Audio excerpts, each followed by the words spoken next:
Hi, this is Ashley you once again, and welcome back to my YouTube channel. As I promised, after the draw for the quarterfinals of the UEFA Champions League and the Europa League, I was going to talk about this week's FIFA World Cup qualifiers that have taken place in the past week or so.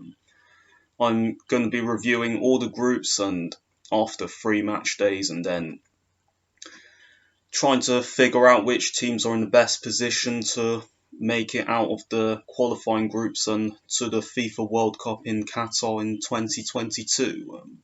So I hope you enjoy this video as always, and look forward to seeing what I have to say about the matches that took place in the past week. So in Group A, we have Portugal, Serbia, Republic of Ireland, Luxembourg and Azerbaijan. Looking at the table, it looks like the battle for top spot is going to be between Portugal and Serbia. Both have 7 points each from their opening 3 qualifiers, and even though Portugal drew 2-2 in Serbia on Saturday, still far from a foregone conclusion that they'll definitely qualify for the World Cup. So there's still a chance for Serbia, but the fact that they drew at home against their main rivals means that they've got work to do if they want to make it to another World Cup. The other 3 teams in the group are Luxembourg, Ireland and Azerbaijan. Luxembourg have got 3 points, but I don't think they're really good enough to really trouble Portugal or Serbia. I expected Ireland to be that team, but they've started the campaign with 2 straight defeats. One away in Serbia and then a surprise one at home to Luxembourg as well. So it's not really looking good for them. So I expect, even though it's early stages in the group, I still think that the top 2 will be Portugal or Serbia, and then it's just that whoever will take top spot and automatically qualify for the finals. Second place is guaranteed a spot in the playoffs, as well as the 2 best Nations League group winners. So it's going to be interesting to see who makes it to Qatar. Only 13 teams from Europe, by the way, make it to Qatar, so it's much more difficult than the qualifying process for the European Championships, where 24 teams will take part in the tournament this coming summer, so which I'll talk about when the time comes around. But as for now, these World Cup qualifiers have taken place, and as I say, from Group A, Portugal and Serbia are the 2 teams who look most likely to finish in the top 2. And then moving on to Group B, Spain are top with 7 points from 3 games, despite being held to a surprise draw by Greece in their opening fixture, but they've recovered since then with 2 wins. Sweden have started their campaign with 2 straight wins, but they've been against the 2 weakest teams in the group in Georgia and Kosovo, so still yet to believe that they can really push Spain and challenge them for an automatic spot. Greece are in third with 2 draws. They failed to follow up their draw against Spain with a victory against Georgia, and Georgia have only got 1 point from 3 games, and Kosovo have got none from 2. So it looks like from that tape from Group B that the top spot will be between Spain and Sweden. Spain are the favourites to qualify given their superior quality over the Swedes, but I wouldn't rule out Sweden for an automatic spot given how well they've performed on the international stage in recent years. Reached the quarterfinals of the previous World Cup, and they've made it to this summer's Euros from what looked like a tough group as well, which had Norway and Romania as well as Spain as well. So there'll be dangerous opposition, but many will fancy that Spain will get the automatic spot in that group. And then moving on to Group C, where 2 teams have won both have 100% records, Italy and Switzerland. Italy have won 3 qualifiers and Switzerland have won 2, the opening 2. Italy's wins have come against Northern Ireland, Bulgaria and Lithuania, whilst Switzerland's have come against the latter 2 teams as well. And Northern Ireland in third have only got a point from 2 games, Bulgaria likewise with a point from 3 games, and Lithuania are bottom with 0 points from 2. So looking from that table, it looks like a fight for first place will be between Italy and Switzerland. Italy have been doing well of late in recent years, won all 10 of their qualifiers for the Euros to recover from what was a pretty embarrassing way to not qualify for the past World Cup. So they look like they're already on their way to making amends, but don't rule out Switzerland, who are capable of surprising a few. So battle for top spot will likely be between Italy and Switzerland, and with Italy on paper a much better team than Switzerland, they'll be expected to win that battle and qualify automatically as well. So another one where it looks like the battle for top spot will be between the top 2 teams. And then in Group D, France top with 3 points from 7 points from 3 games. Ukraine with just 3 points from 3 games. Finland with 2 points from 2, and then Bosnia and Kazakhstan with 1 point from 2 games as well. So looks like, judging from that France are already on their way to automatic qualification. I mean, it's only 3 games, so there's still a lot to play for. But for Ukraine, after that draw against France in their opening game, they've really failed to build on that, having been held to 2 home draws against Finland and Kazakhstan, and they've left the door wide open for Finland and Bosnia in particular to snatch second place in their group. I still believe that Ukraine will have enough to get second place, but they've just made life a bit more difficult for themselves with those 2 draws at home. So not really been a great international break for Ukraine in that sense. And don't rule out Finland or Bosnia as well. So it'll be interesting to see who gets that second place in Group D. As we head into the qualifiers in September, no qualifiers in June because of the Euros. So they've all been moved to the months of September, October, and November as well. So still all to play for in that group. And in Group E, moving on to Group E, where we have Belgium, Czech Republic, Wales, Belarus, and Estonia. Belgium are top with 7 points from their opening 3 qualifiers. Czech Republic second with 4 points from their 3 qualifiers. And Wales are third with 3 points from only 2 qualifiers as well, alongside Belarus. So looking from that, Belgium are doing as expected, top of their qualifying group. They're expected to progress automatically, but as they showed against the Czech Republic, they're still far from being a team who look like they could be real contenders at the World Cup. I saw the game and Czech Republic played pretty well against them and could have won the game, in fact. So still work for Belgium to do if they're to prove that they're the best team in the world. I know they're ranked first in the FIFA World Rankings, but they still need to prove to themselves that they can win a big tournament in order to cement that position. And maybe this summer's Euros is the perfect opportunity for them to do that. For the Czech Republic, started off well with that win against Estonia, but after a draw against Belgium, they lost to Wales in what was a crucial qualifier for them, which has really opened the door for the Welsh to have a go at taking second place from them. So still all to play for in those between the 3 teams, Belgium, Czech Republic and Wales. Looks like those 3 will be competing for the top 2 spots. So it'll be interesting to see how that pans out. But I know Belarus are only a point behind Czech Republic with 3 points from their 2 games, but they got thrashed 8-0 by Belgium the other night, and to be honest, I don't think they're good enough really to make a sustained challenge for even a playoff place, let alone a automatic qualification one.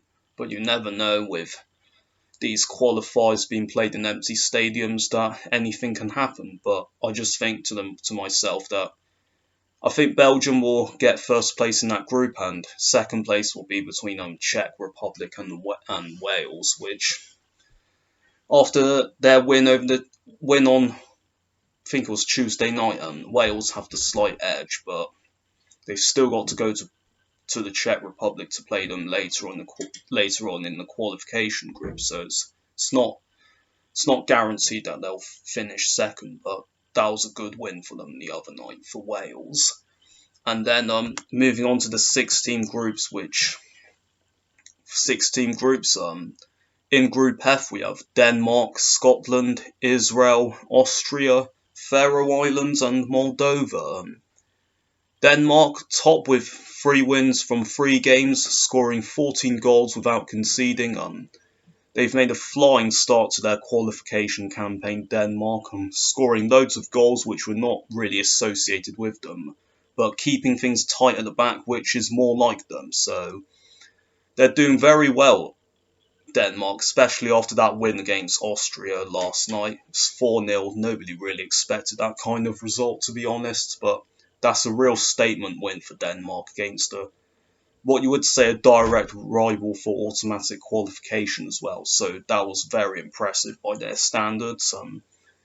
Scotland are second in the group, having beaten the Faroe Islands 4-0 last night to build on their 2 draws against Austria and Israel as well. So second place, they're in second place, but they'll like to be there at the end of the qualification campaign, and they've got tough games to come, particularly in September. I think they've got to go to both Denmark and Austria as well, and those games could prove crucial as to whether they could even nick a playoff spot or go through automatically to Qatar. So it'll be a crucial month then for Scotland, but so far so good for them.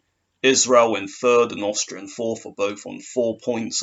Austria will feel disappointed to be in that position after what was a pretty humiliating result against Denmark, and they didn't beat Scotland as well. So I expected a lot more from Austria in these 3 qualifiers, and they'll be looking to do better when the next qualifiers take place in September as well. And not really surprising, the Faroe Islands and Moldova are the bottom 2 with 1 point from 3 qualifiers.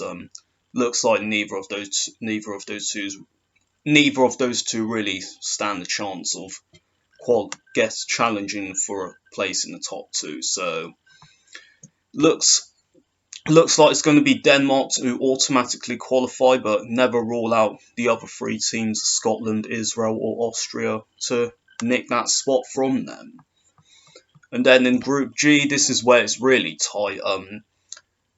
As top 4 are separated by just 1 point, Turkey are top with 7 points, Netherlands and Montenegro and Norway are all on 6. So it's really tightly congested in this group. Turkey started very well, beating the Netherlands 4-2 at home, and then winning in Norway by 3-0, but they then drew at home against Latvia 3-3 against the relative minnow of that group, which was a bit of a disappointment for them, to be honest. So maybe those drop points could come back to bite them when the final standings are determined, when the qualifications for the group stage is completed. But as for now, it's looking good for them. For the Netherlands, they've recovered from that defeat to Turkey to post 2 expected wins, it's to be honest with them, against Latvia and Gibraltar. They've yet to find their feet in this group, and it'll be interesting to see how they perform against Norway and Montenegro in September, around September time. Likewise, Montenegro opened with 2 wins against Latvia and Gibraltar, but lost to Norway. So, not really convinced by them, Montenegro. Pretty average team in terms of international quality. But even though they've made a decent start, I don't think they'll have enough to really challenge the either Turkey, Netherlands, or Norway for even second place as well. So I think this could be a bit of a campaign too far for them in my view.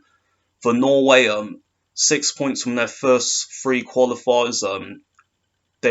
Those 6 points were against Gibraltar and Montenegro away from home, but they lost 3-0 against Turkey at home in between, which was a bit of a very disappointing result for them, given their potential in this side, with Erling Haaland and Martin Odegaard in there as well. So they'll be looking to do better against their main rivals when the qualifiers come around once again in September. But it's going to be interesting to see who finishes top and finishes second in that group, given its tightly congested nature very early on. And then Group H also looks similarly tight. This is one of the more challenging groups, given there's four really decent teams in it. Croatia, Russia, Slovakia, and Slovenia, and then the other two are Cyprus and Malta.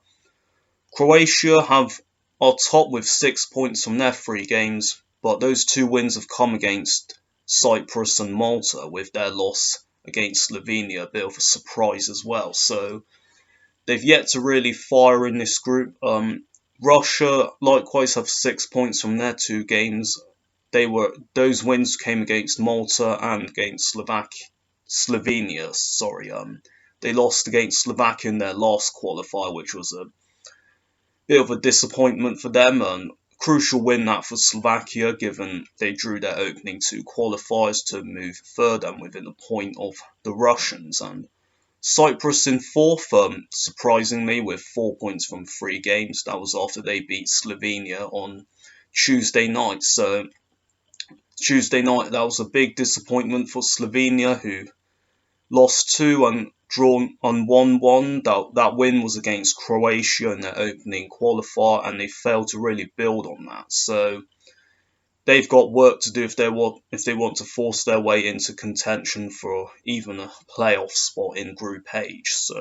But everything to play for in that group still, and Malta are bottom with just a point from their opening three qualifiers, and not really expected to do much in this group. So it's still all to play for in Group H between the other teams in there. And then Group I, three main teams in this group are England, Poland, and Hungary. England are top with 3 wins from their opening 3 games. Pretty expected, to be honest, against San Marino, Albania, and the Poland side, who were without Robert Lewandowski as well. So it's not really surprised by them. It's always a case that England get through these qualifying campaigns just when they disappoint at the tournament itself. So nothing really new for England in that respect, but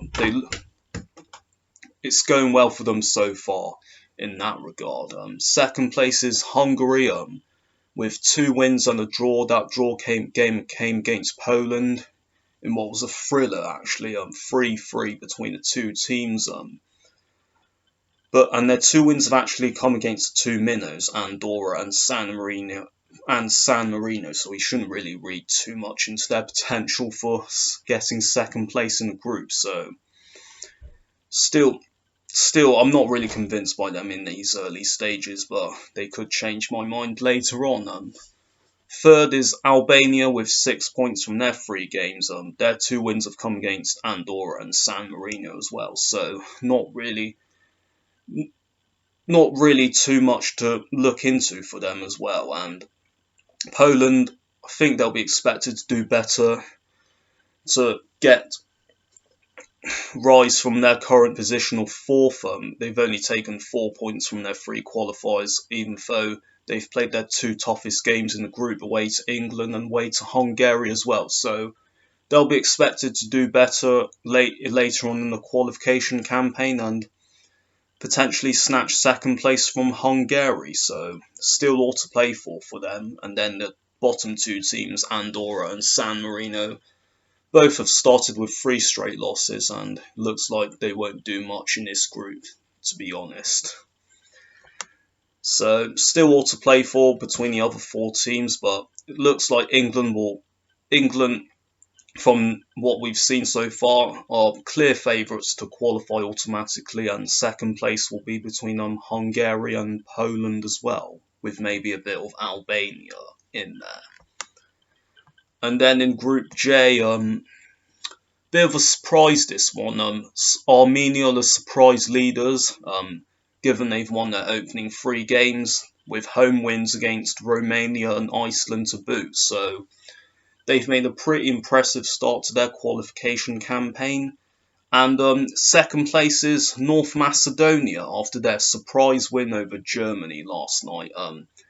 Arguably the biggest shock of qualifying so far. It was Germany's first loss in qualifying for the World Cup since they were smashed by England in 2001. So major shock, that one, and that put Germany down into third place, which has given them a bit of a reality check, the Germans, after wins against Romania and Iceland in their opening 2 qualifiers. And they'll still be expected to top that group, Germany. I mean, no disrespect, but the other teams in the group, I don't think will have enough to really challenge them for an automatic spot. And I mean, it's one of the weakest groups, really, to be honest with you.